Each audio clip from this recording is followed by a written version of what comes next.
I'm Jamie, the Adult Program Coordinator at the Deerfield Public Library, and I'd like to give a warm welcome to Dr. Nina from the Anxiety Treatment Center of Greater Chicago. She's here in Deerfield, actually. She joins us tonight to bring us strategies and resources to help cope with anxiety during these very stressful times. If you have a question, there is a chat box at the bottom of the screen. You're welcome to use that at any time, and Nina will be getting to those at the end of the program. And if you're on a mobile device, just go ahead and give your phone a tap, and that will open up the chat box as well. Okay, so looks like we still have a couple people entering the room, but I wanted to let you guys know too that this is being recorded. So probably by tomorrow, I will be sending the recording link. So, okay. All right, if we don't have any questions right now. Oh, and if you are raising your hand, go ahead and just put your question in the chat because we don't necessarily see those hands raised. All right, otherwise, I'm going to turn it over to Dr. Nina. Thank you so much, Jamie. I really appreciate it. Yeah, so I am giving a presentation today on how to cope with anxiety and depression during COVID-19.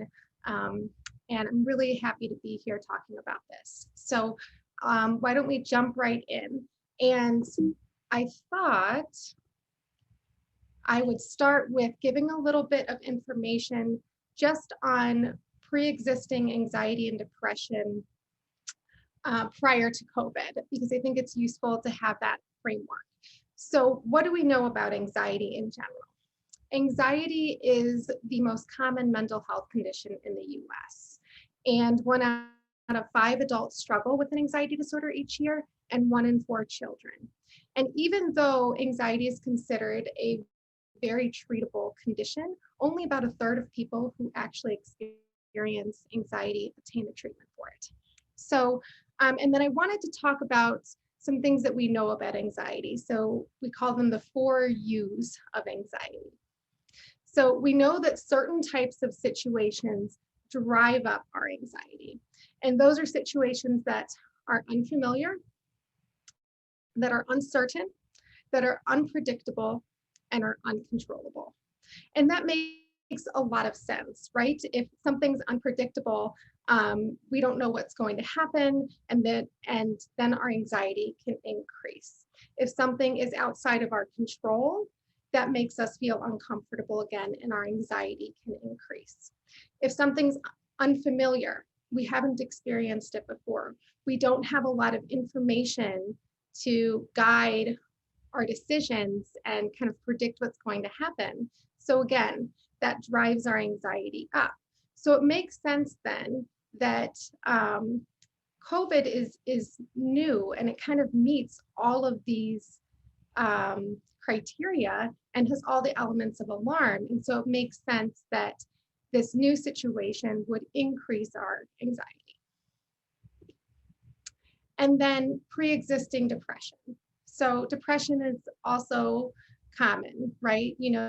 7 adults experience depressive episodes a year, and women tend to experience more depression than men. And then about 1/3 of those who experience a depressive episode do not receive treatment. And then it's higher in adolescents. So about 13% experience a depressive episode, again, with more girls experience depression than boys. And more adolescents are less likely to receive treatment. And the other thing that's useful to know with both of these conditions is it's very common for them to co-occur. And so what we know is that about 50% of people who are diagnosed with depression are also diagnosed with an anxiety disorder. So that's a fair bit of people who experience both. And then I wanted to give some information on what are the typical symptoms of depression. And obviously, sadness, a sad mood, a low mood, but also it's important to be aware that in adolescence, this can actually, and children, this can come up as irritability, right? So it might not necessarily come up as sadness. It might come up with irritability, moodiness, and things like that. The other ones are loss of interest in or enjoyment in activities, right? So either you don't want to do the things that you used to enjoy, you don't have a lot of motivation to do them, or you're doing them and you're not getting a lot of enjoyment out of it anymore. So that's another one. Decreased energy, so fatigue, having a hard time getting up and doing the things that you would ordinarily do, just kind of lower energy. Changes in sleep and appetite, right? And this can go both ways. So we can see kind of increased sleep, sleeping too much, which can also increase fatigue. We know that too much sleep can make people feel tired, but also too little sleep. And then we also see increased and decreased appetite with depression. Feeling helpless and hopeless, not really seeing a purpose or feeling like there's any hope. And then difficulty focusing. And some of these do overlap with anxiety as well. But I think one important thing to note about both of these things is that these are what we call internalizing symptoms or internalizing disorders. And what that means is a lot of these symptoms you can't necessarily see in other people. So whether it be ourselves or other people, it's very easy for people to be experiencing these things, but the outside world not really being able to recognize it or know it. Okay. So what do we know about mental health and COVID? So we know that in July, according to a poll, 53% of adults reported that COVID-19 had negatively impacted their mental health.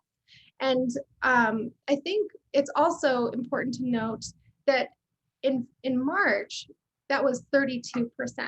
Now, this Kaiser Family Foundation poll didn't have updated information that I could find for more recent data, but I think it is clear to see that kind of as this has gone on longer, it has become harder for people to cope with the pandemic.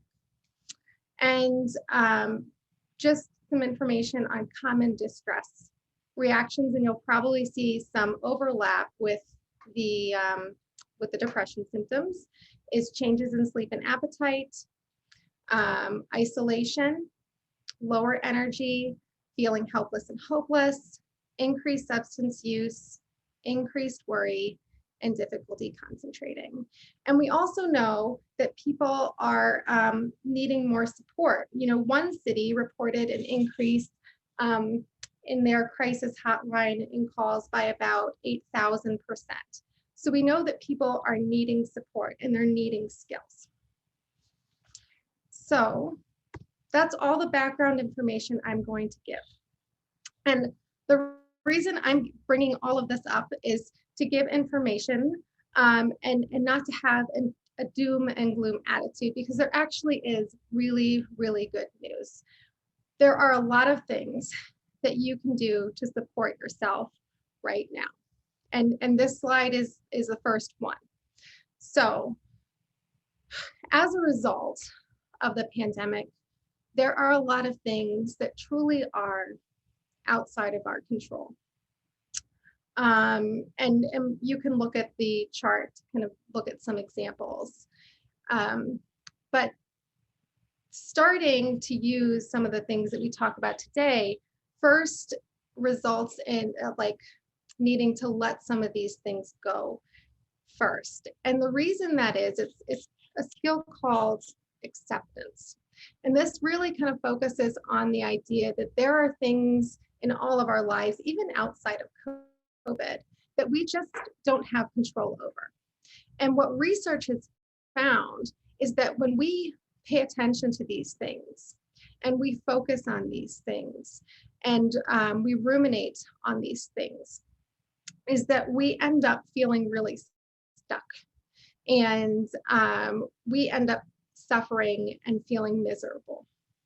Whereas the opposite would be turning towards acceptance of what we cannot change. And I want to be really optimistic about that, which is accepting doesn't mean we like it.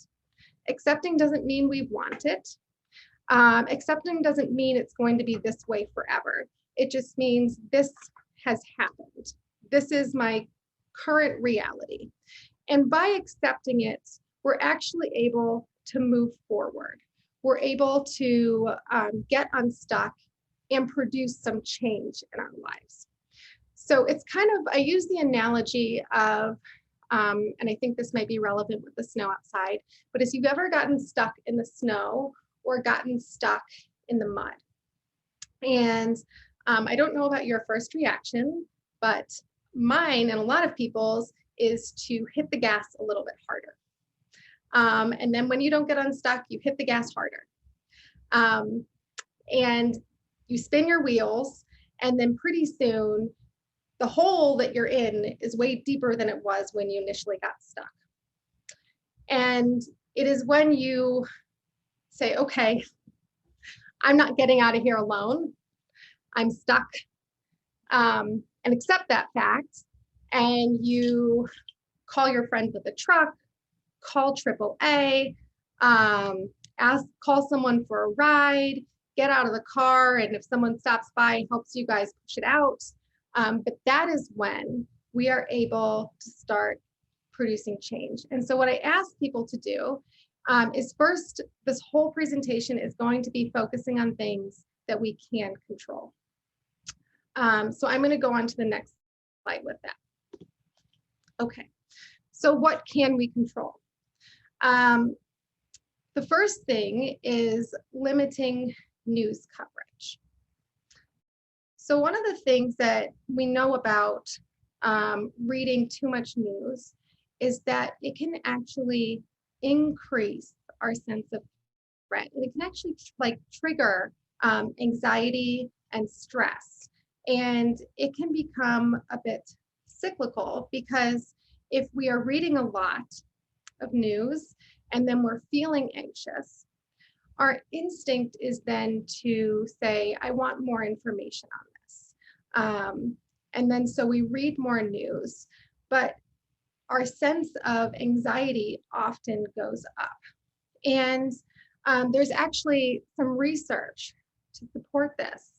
So what we know about it is, take the Boston Marathon bombings, for example, is what we found out is that people who had the highest media coverage, had exposure to the highest media coverage, actually had a higher acute stress response than people who were directly exposed. And I think that that is really, really significant, because just exposure to that information, continuous exposure to that information, created a high level of anxiety. And then we also know that if we are looking at more graphic images, if we are looking at images that get a strong emotional and anxious response, is that's associated with worse mental health functioning. So I would add, one of the things that we ask people to do is to limit the amount of time that they're reading the news.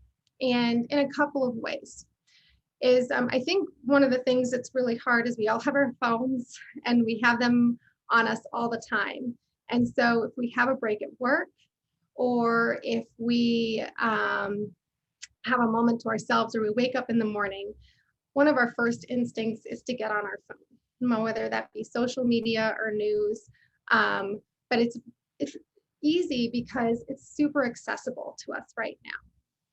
So one of the recommendations is actually kind of setting 2 times of the day in which you kind of allow yourself to look at the news and to read the news, because this isn't about, being uninformed, but more saying, okay, I need to know what's going on, but I'm going to limit the amount of time I spend reading about it.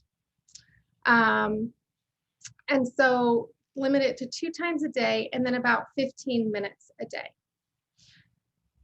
And then I would pick 1 to 2 trusted sources to stay updated and aware of the recommendations. So instead of looking at 10 different sites, saying, okay, these are the 2 sites that I trust, and sticking with those. Because as you start searching more, and if you get differing information, that uncertainty and that anxiety goes up. And then the other thing that I would really encourage people to do is look up some positive news. There are a couple of good positive news networks, and just having that reminder that there are good things happening, or even seeing kind of some of the acts of kindness that people have done during the pandemic can be really powerful. Okay. So the next thing that I wanted to focus on was gratitude. And so a lot of these things that we're talking about are grounded in research, that we have research to support how they have a positive impact on us. So gratitude has been associated with happiness, and people have found that keeping a gratitude journal is associated with lower stress, better sleep, and building emotional awareness. It's also been shown to release dopamine and serotonin, and these are kind of the 2 neurotransmitters that help us feel good. And then there's also been some research to show that a reduction in the stress hormone cortisol. So I know gratitude is probably particularly hard right now, but I think it's also particularly important. And sometimes, I would ask that you not try to find it doesn't have to be grand things, but truly small things that you're appreciative for. So maybe it's the fact that your favorite restaurant is still open and you can order takeout from them and have that comfort food. Maybe it's the fact that your partner made the coffee that morning, or you had 5 minutes to sit down and enjoy your cup of coffee. Maybe it's the fact that you have, your 4-legged friends, and you're still able to take them out for a walk or enjoy watching a TV show with your cat sitting on your lap. Virtual game night with your friends and family, the COVID vaccine becoming available, or the grocery delivery services, which I am astounded at how quickly they can get you your groceries. And this is something that you can do just throughout the day, is kind of recognizing kind of the things that were really helpful, were really appreciated. And it's also something that you could actually start doing with your family if you wanted to. If you have a family dinner, you guys could all share something that you all feel grateful for or appreciative that day, and really taking moments to find those things. Okay. So the next thing that I wanted to talk about was taking care of your physical health. And I really kind of think about this in the way of emotional daily vitamins. So we really know that our physical health is tied to our emotional health. And so the best example I can think of is if you have been around a toddler, if you're a parent, if you babysat, or anything like that, what becomes very, very apparent is that if they haven't slept, then their mood is all over the place. If they've been stuck in their car seat all day, it's hard, again, for them to regulate their feelings. If they're hungry or have kind of been loaded up on sugary foods, they don't feel as good. So we know that taking care of our physical health has a direct relationship with our mood. Think about when you don't get enough sleep, or you haven't eaten all day. We're just not at our best physically or emotionally. So I wanted to cover that a little bit. So sleep. I put sleep hygiene on here because it is something, it's a really good term, but if you look up sleep hygiene, it's one of those phrases that you will get a lot of good information on healthy sleep habits if you're having a hard time sleeping. And again, there's a lot of research to support using sleep hygiene strategies, but I wanted to go over several of the big ones so that you have them. So for sleep, it's about being consistent. So going to bed at the same time, getting up at the same time, and trying to do this on the weekends as well. And this is particularly important if you feel like your sleep schedule is super dysregulated. And then making sure that your room is a comfortable environment, right? So making sure your bedroom is quiet, dark, relaxing, and a comfortable temperature. We don't want you waking up for other reasons in the middle of the night. And then this one, while is often a less popular one, removing electronics from the bedroom. So TVs, computers, smartphones, trying to get off of those electronics before bedtime, because we do know that those interfere in sleep functioning. Avoiding large meals, caffeine, and alcohol before bedtime. So we don't want you loaded up on food and being uncomfortable and your stomach has to digest that food all night long. Caffeine, especially if you're sensitive to it, will help keep you awake at night. And then alcohol can really end up disrupting our sleep cycle. So we recommend not having those before bedtime. And then getting some exercise. So I know that one is underneath sleep, but exercise can actually help regulate sleep. So having regular exercise can be really helpful for your sleep cycle.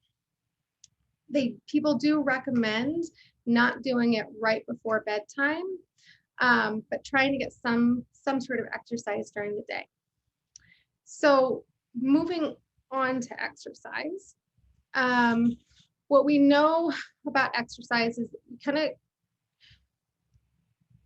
one of the terms people use is it's kind of a natural antidepressant.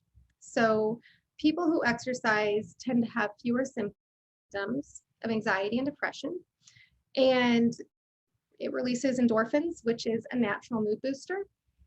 And then it also releases serotonin, which is, again, one of those neurotransmitters that makes us feel good. And then it can also limit the effects of the stress on the brain. And so when I'm thinking of exercise, it doesn't have to be a 6-mile run every day, but more getting up and moving around, doing something. So finding some form of exercise that you enjoy and want to do would be ideal, because trying to force ourselves to do exercise that's just unenjoyable to us, we're a lot less likely to be successful in doing that. So the next one is a healthy diet. So I think that this one is kind of twofold in terms of making sure that we are eating healthy foods during the day, making sure that you're getting your fruits and your veggies and things like that, but also eating consistent meals. So making sure that you're trying to eat about 3 meals a day, as opposed to, working through lunch and not eating, and then having a hard time focusing later on in the day because you don't have any fuel to do so, or feeling more irritable or having a harder time controlling your mood because you're hungry. We've all seen those Snickers commercials where people get hangry, and the reason that that's there and we all laugh at it is because it's a really relatable thing. It has an impact on our mood. So making sure to take care of yourself that way. And then just the general taking care of yourself. So this would be, if you're prescribed any sort of medication, whether it be for mental health, for other medical conditions, so making sure you're taking that consistently. Making sure that you're jumping in the shower regularly. Making sure that if you feel sick, right, you're getting rest and you're taking care of yourself. Making sure that you're brushing your teeth when you go to bed and get up in the morning, just taking care of your physical well-being. Okay. So I think this has gotten a fair bit of attention in terms of establishing a new routine, but I did want to cover it a little bit. So if we think back to the 4 U's, not having a routine can really drive those up. Whereas if we have a routine, we have something predictable, something that to some degree may feel controllable, and then it also is familiar to us. So it can kind of help with those feelings of uncertainty, and that sense of control, because that is something that we can have some control over, is our routine every day. So humans are creatures of habit, and we like routine. And lack of routine makes us feel more uncomfortable. And then if you kind of add that to the uncertainties with COVID, it can really drive up our anxiety. So routines give us expectations and patterns for how things will go. And the structure in and of itself lets us know what we can expect. And then it also gives us a sense of accomplishment, right? So if you have kind of a list of things that you have to get done, or you want to get up by this time, log into work, get this amount of work done, or do X, Y, and Z, following that routine will also give us a sense of accomplishment, and it helps us kind of gauge how we're doing, where we're at, which can be really helpful right now. So, it doesn't have to be by the minute, but a typical routine of kind of, wake up, shower, dress, breakfast, take your meds if you have them. Where might you fit some daily exercise in? And then making sure you're making time for yourself at the end of the day, or at some point in the day, to do something kind for you, something that you enjoy. So taking time for yourself during your routine to do something that you like, that you enjoy, and outside of work, outside of taking care of your kids, outside of helping with schoolwork, but trying to find something nice for you to do for yourself, to have time during the day, and putting that in your schedule. Okay. So the next one is connecting, and I think that one of the things, well, there are a lot of things that are challenging about this right now, but an important thing to remember is that social distancing doesn't in itself mean social isolation. And we know that social isolation and loneliness, has a negative impact on our mental health and on our physical well-being as well. Isolation has been linked to depression. It can impact our sleep. It can impair our decision making. It can lower our immune system. And so making sure that you're not isolated and trying to connect with people in ways that you feel comfortable with is really important, because connecting with one another is a really important social need for people. So, one of the nice things about the time that we're in is that we have so much technology available for us to be able to doing this. So I would recommend trying to stay in contact with as many people as possible. And one of the things that I would try to do is, and I have gotten into this habit too, is you get on the phone with someone and you're talking about COVID. and you're talking about everything that you're reading on the news.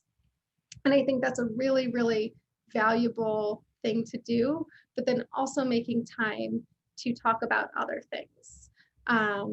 You know, how's work going? What are you doing today?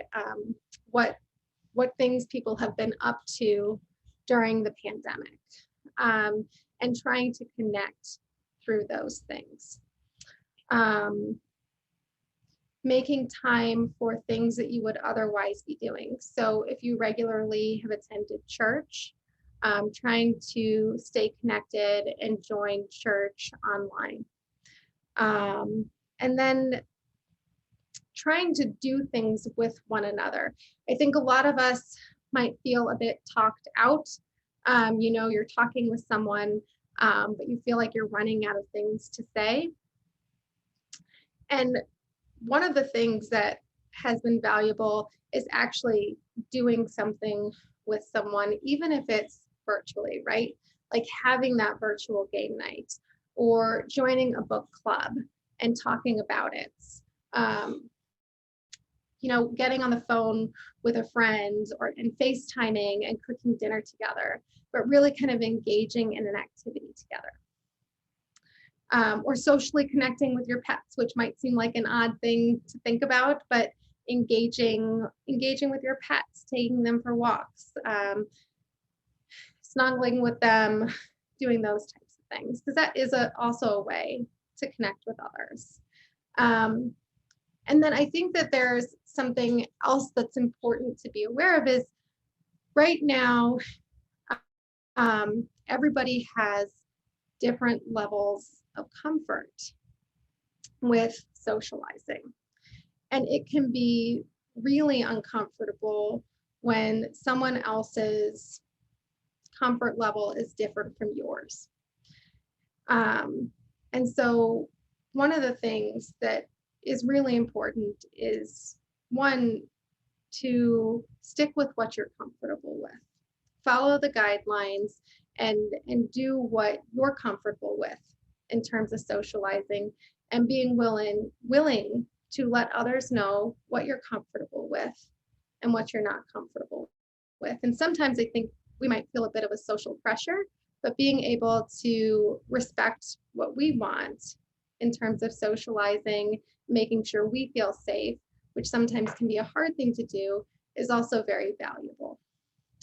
And then on the flip side of that, practicing compassion towards yourself in those moments and towards other people who might have differing comfort levels than you. If we think back to what we talked about initially with how COVID is impacting mental health, and how, you know, with anxiety and depression, a lot of times it's internal and it's not something that you can necessarily see, is recognizing that we don't know what other people are going through. And so making sure we're compassionate towards ourselves, but also compassionate towards others when their comfort levels are different from ours.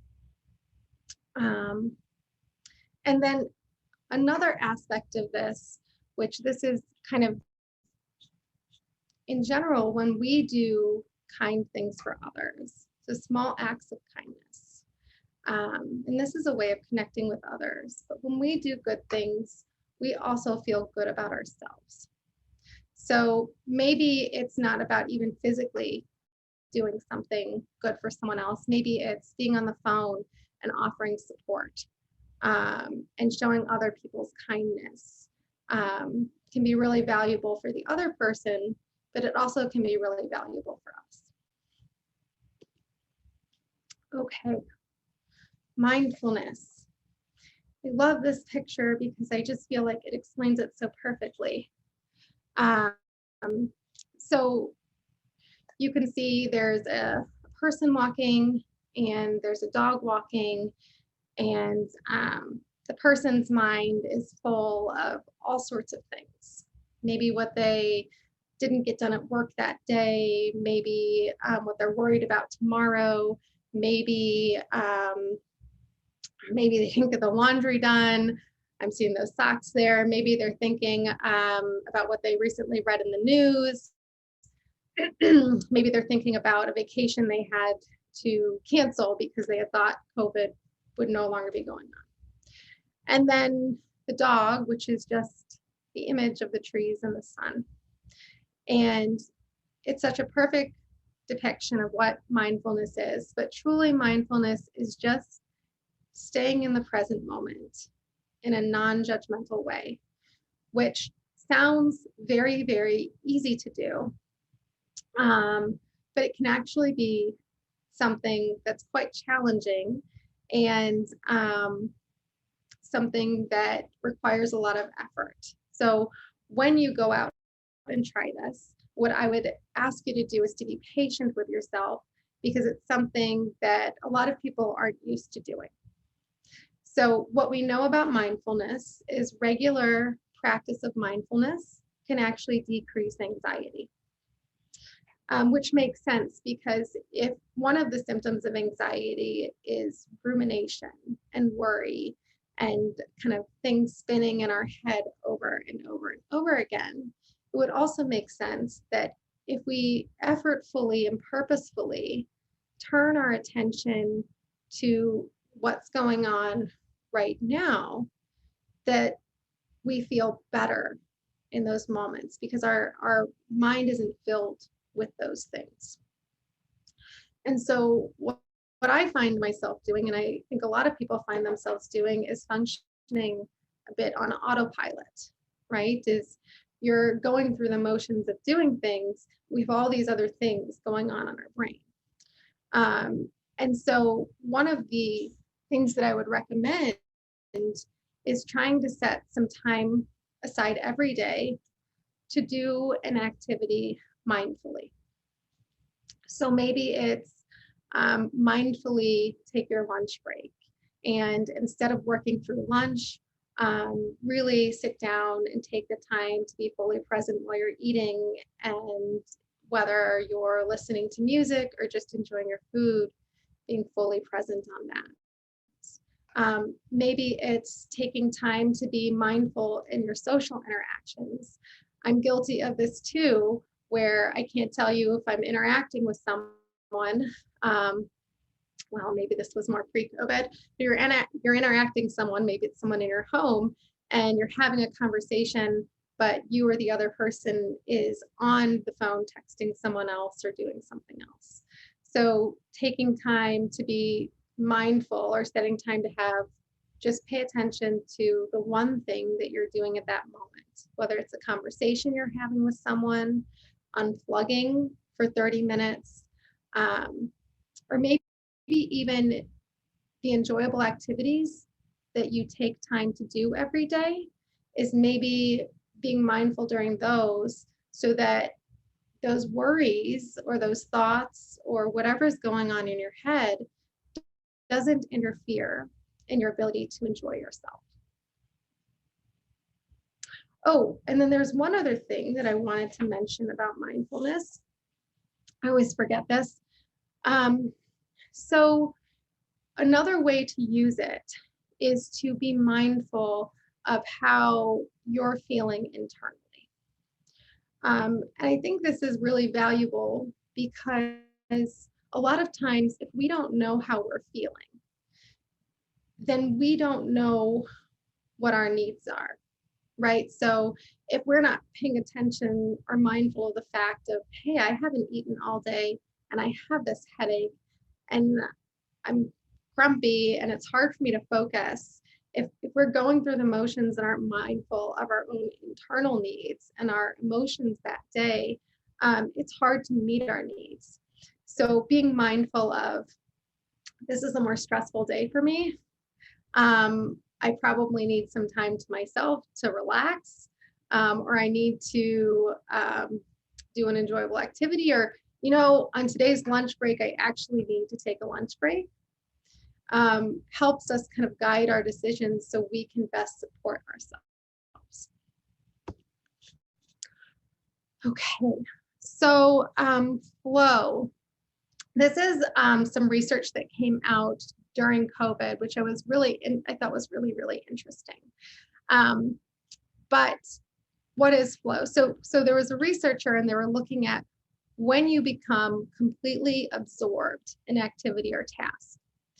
And what they found was that's a positive experience for people, but those activities that promote flow tend to be somewhat challenging, and they also allow the person doing that activity to see progress, which is exactly how video games are designed, which, as we know, people find very enjoyable and get very absorbed in.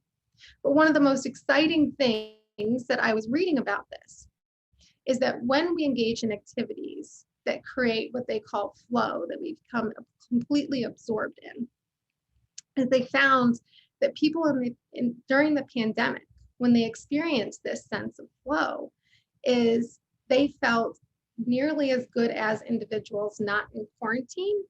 And people with experiencing flow reported less anxiety and depression, and they also felt less lonely.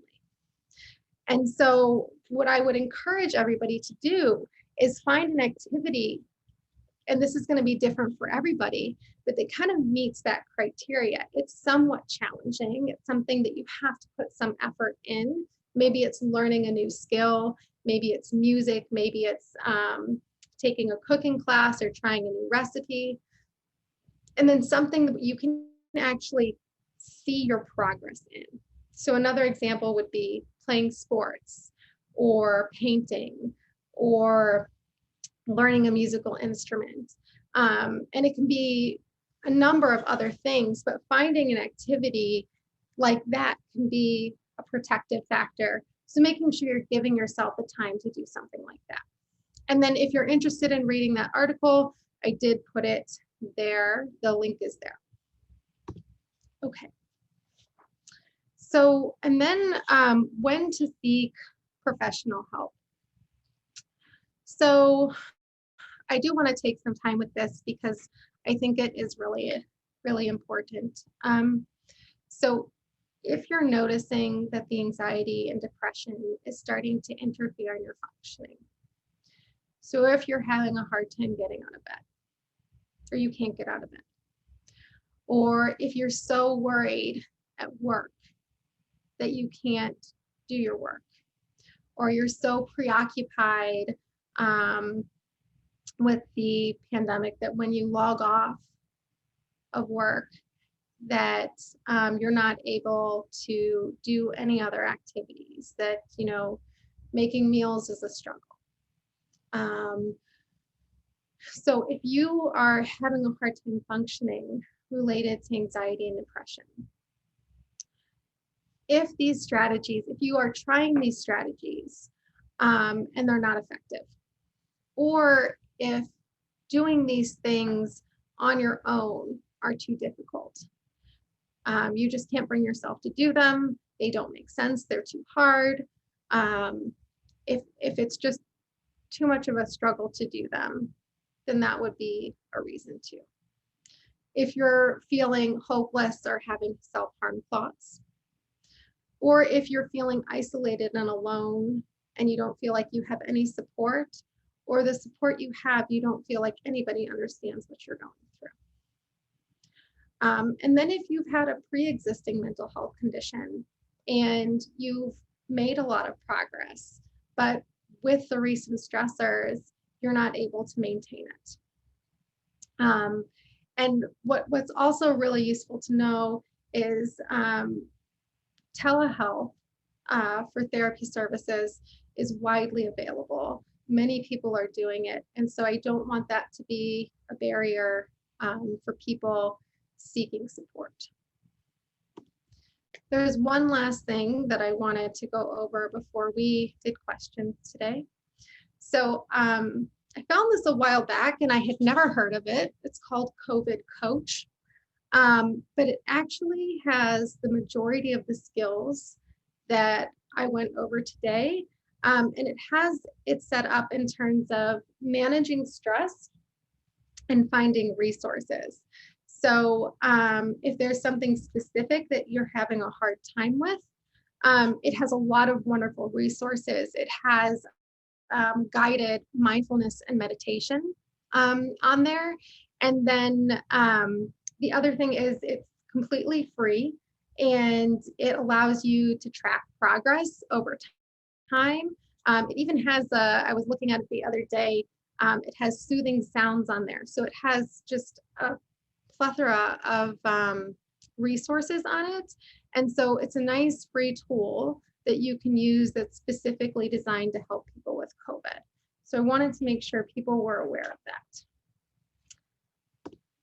Okay, and then I would be happy to answer any questions. Thanks. That was really informative, Nina. We do have a question.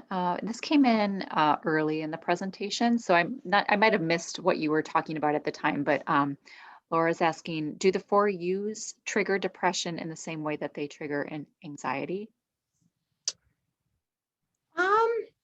You know, I think that sense of uncertainty and lack of control certainly could contribute to depression. Maybe in a bit of a different way, but absolutely I could see how those 4 U's could definitely contribute to depression as well as anxiety. That's not how we typically think about it, but absolutely, yes. And can you go over the 4 U's again, what that is exactly? Yes, so situations that are unfamiliar, situations that are uncertain, situations that are unpredictable, and then situations that are uncontrollable. Okay, great. All right. Well, I don't see any other questions. We'll hang on just a minute to see if anyone else has a question for Dr. Nina. Otherwise, in just a minute, I'll be sharing my screen to let everyone know about a couple programs that we have coming up in the next couple weeks we're pretty excited about. But I hope everyone found this really informative and takes the time to really, take care of themselves. It's really hard to think about right now, but yeah. Thank you so much, Jamie. Thank you. Yeah. Okay. Well, I'm going to go ahead and share my screen really quick.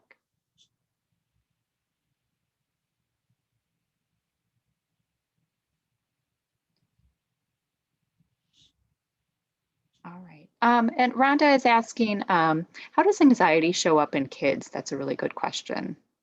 Yeah, that is a really good question. So I think that's a useful question too, because like we said, that it can be, internalizing symptoms. So sometimes it can be hard, but so a lot of times if they're reporting a lot of worry to their parents, so if if they're asking for a lot of reassurance, if they're asking a lot of questions, trying to figure out what's going on, that can certainly show up with anxiety.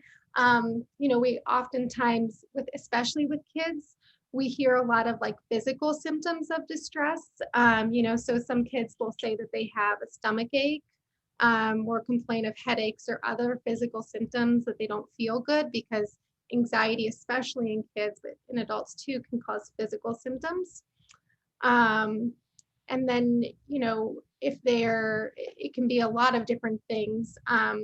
It can prevent kids from falling asleep as well, especially just like it does with adults. When we go to bed, if our mind has a hard time shutting off and we're ruminating about things over and over.